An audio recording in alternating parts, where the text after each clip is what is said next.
Work seems like a place where it's hard to have meaningful conversations, or even worse, not the place to have those conversations at all. Think again.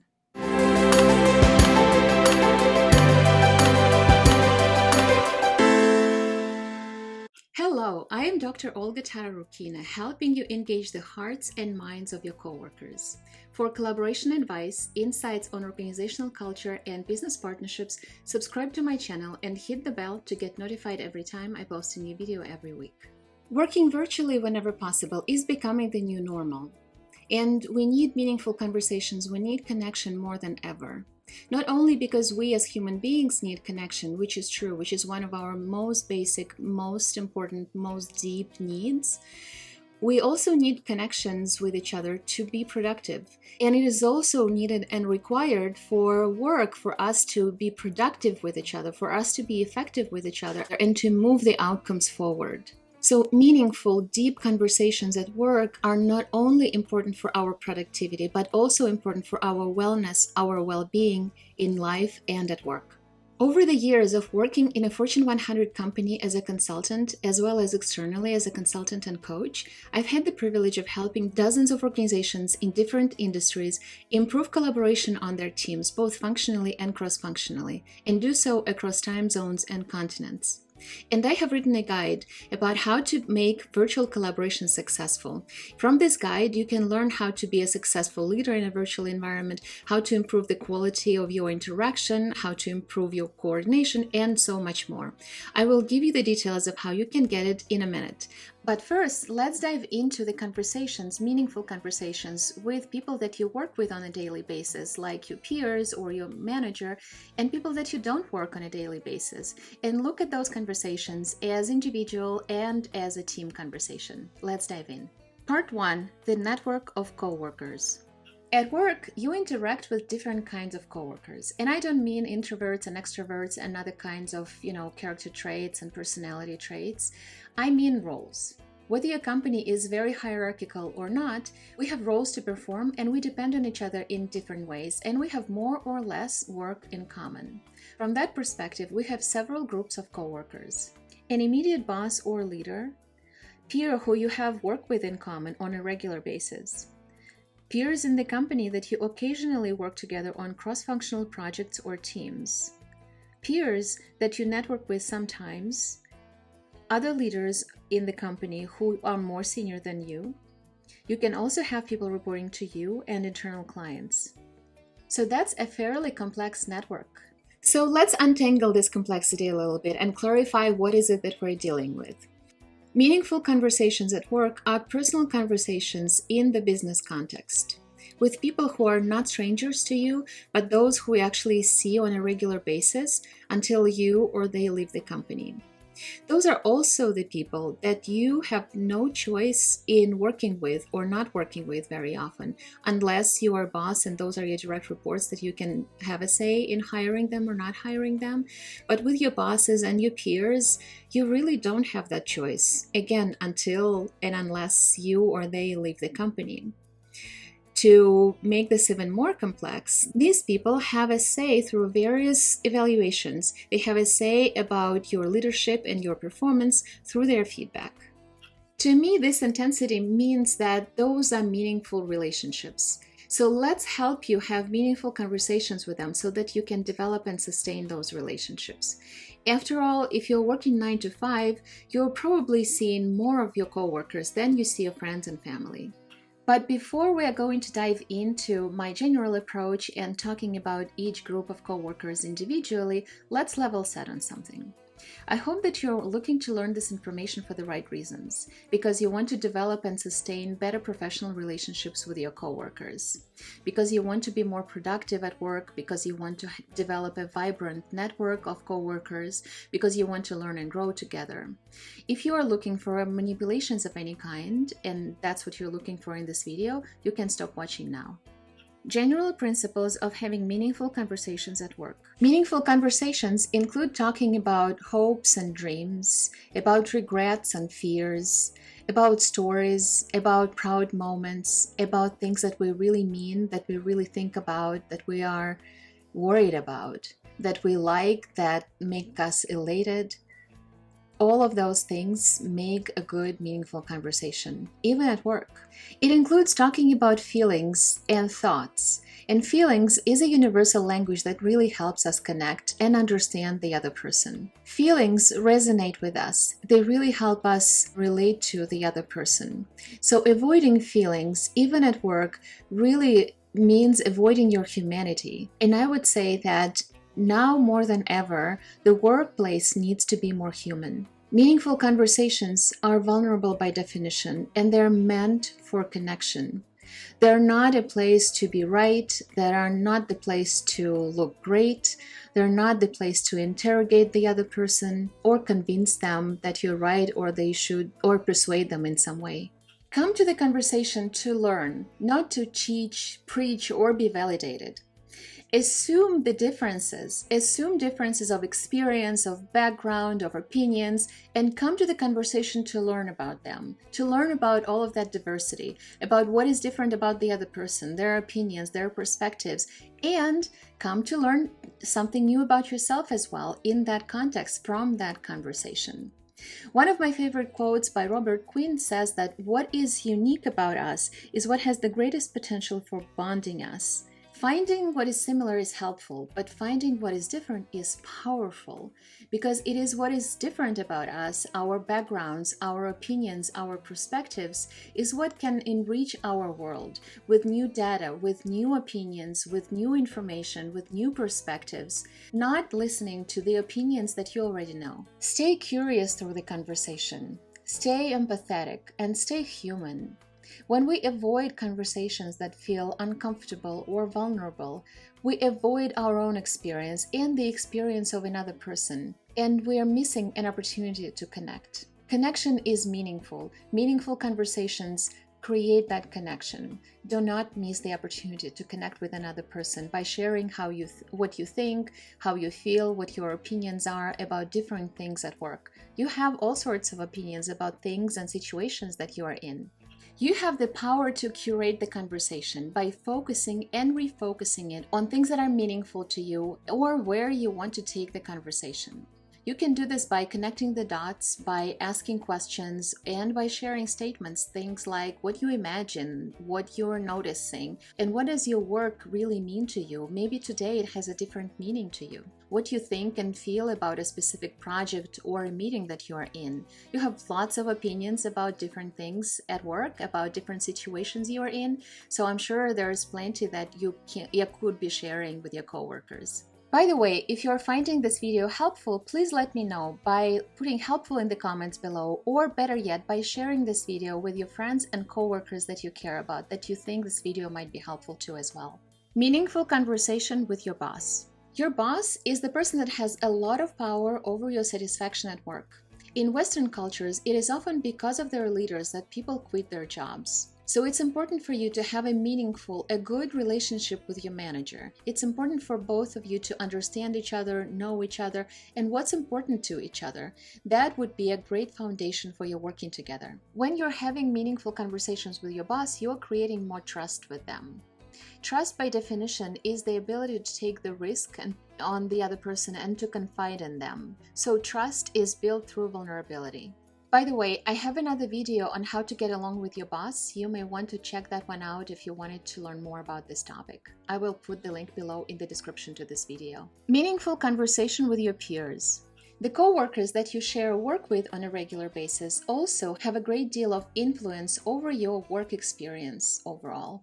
And sometimes even more than your boss. If you are like me, you want to work with people who uplift and inspire you, who are fun and easy to work with, who are flexible, open and honest and trustworthy, who are competent, knowledgeable and interesting people who you can learn from and contribute to.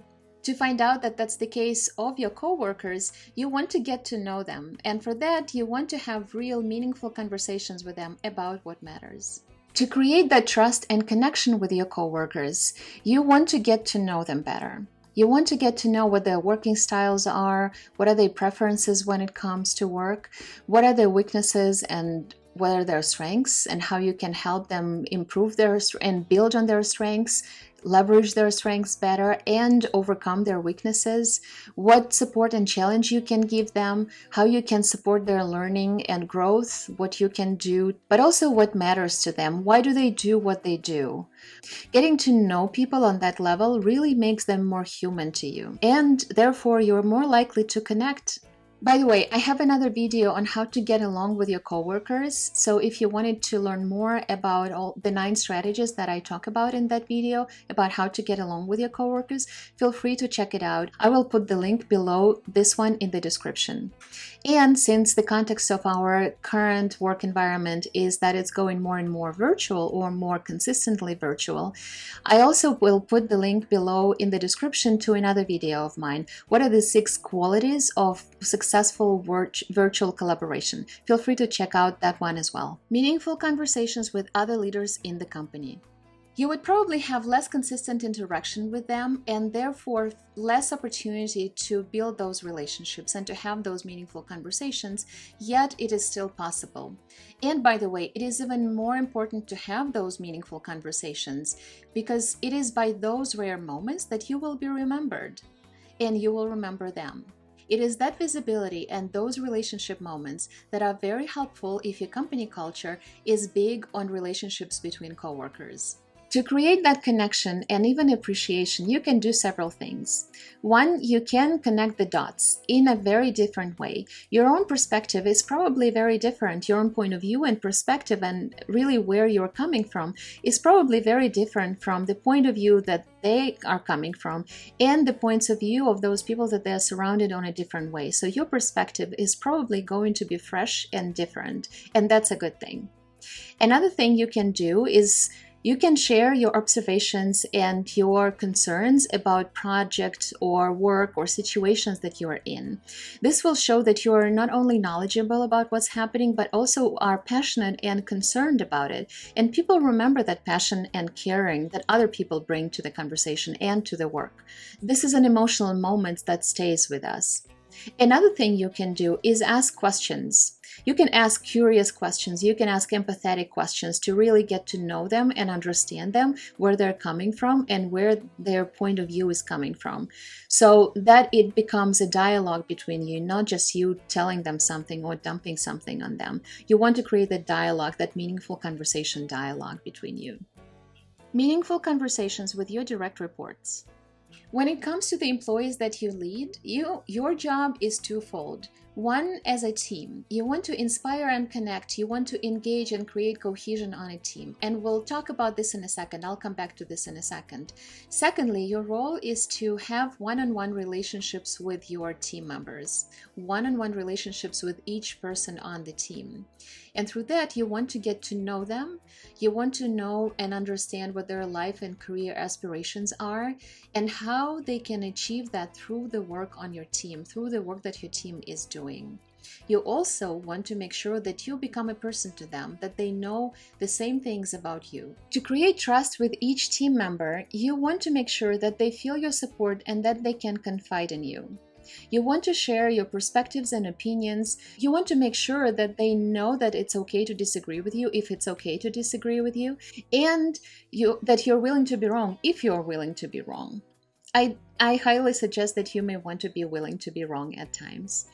Interpersonal connection, interpersonal relationships between people are about being human together, even at work.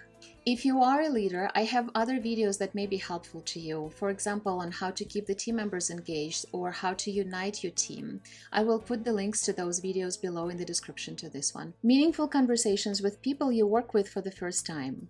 This can be a situation when you are joining a new functional team or you're joining a temporary cross-functional or project team and you want to establish good relationships with them, with your coworkers, with your peers on the team, as well as your leaders on the team as well.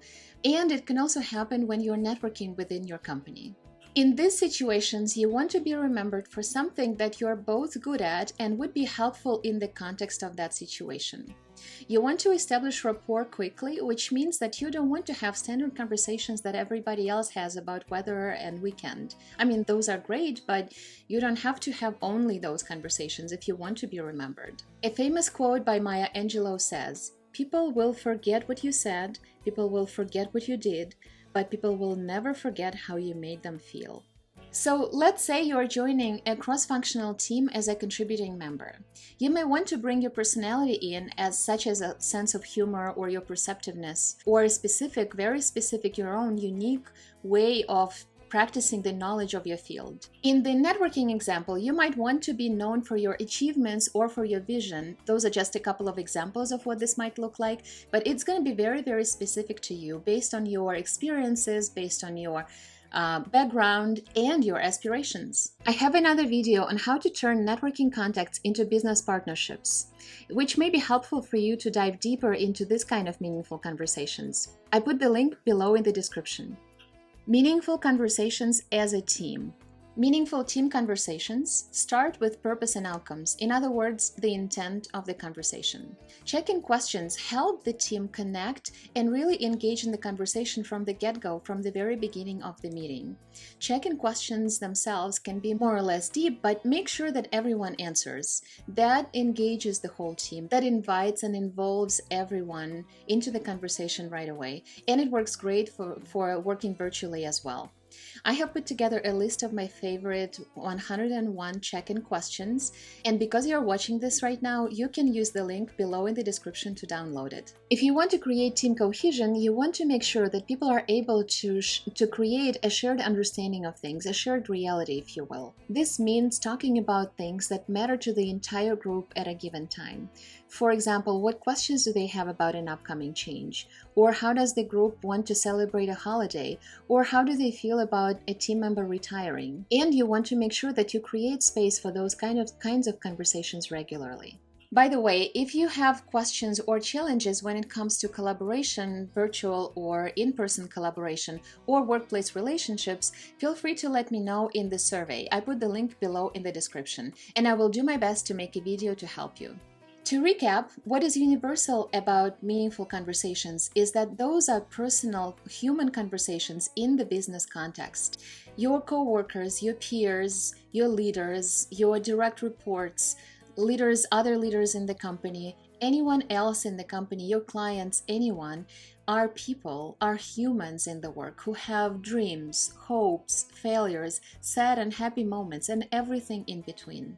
Your biggest tools of meaningful conversations are listening to understand, being open, being curious, being empathetic, enjoying the process of the conversation as well as a result, or leaving the conversation if you don't want to be in it. What is different about these conversations is not only the personalities, it is also the roles that you play that may or may not impact the meaningful conversations that you have even more than those personalities. So there you have it, how to have meaningful conversations at work. Now, when putting this into the context of working virtually together, this is becoming even more challenging, yet even more important to have meaningful conversations with your coworkers that you're not in the same physical space with together. To help you with that, I promised you a guide on how to make virtual collaboration successful. You can use the link below to download it. Thank you so much for watching this video. I will see you in the next one. In the meantime, you can watch yet another video that may be helpful specifically to you, or a series of my videos that is curated specifically for those who are interested in the subject of meaningful conversations and workplace relationships. Subscribe to my channel, hit the bell, like this video, and I will see you in the next one.